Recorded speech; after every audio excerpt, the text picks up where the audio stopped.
Hello and welcome to another edition of Fours and Sixes with me, Swaroop Swaminathan. In today's program, I'll be talking to you about the match between Delhi Capitals and the Chennai Super Kings, the first of the playoffs for this season. Both sides are having a bit of a contrasting run of form. CSK have lost the last three games. Delhi Capitals lost yesterday, and some of their players in the middle order are out of form. Somebody like a Shreyas Iyer, who did excel after coming back in the second leg, has not been his usual self in the last two games. Saying that, I think both sides will fancy their chances. Let's begin with the Chennai Super Kings. We have seen work for them really well this season. It's that the openers Rutraj Gaikwad and Faf du Plessis have given them great starts, and those starts have been capitalized upon by the likes of Moeen Ali and the others that they followed them. What's really worked for them is that their batsmen have not really put a price on their wickets. They have looked to go from ball one, and even the likes of Shardul Thakur, Ravindra Jadeja, they are capable of a few lusty hits towards the end of the innings, and that's what's really worked for them.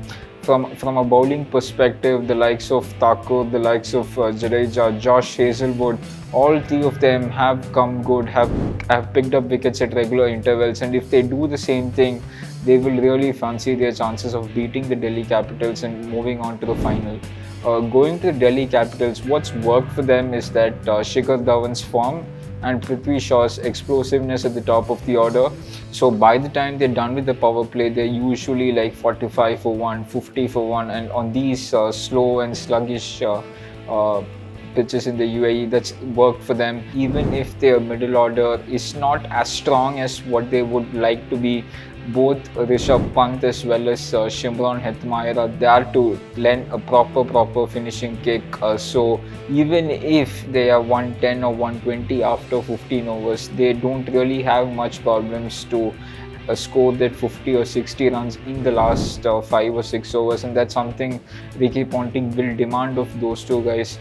Going on to the bowling, even if their spinners haven't quite come into these surfaces like the other teams, Anrik Nokia and Kagiso Rabada have done their thing.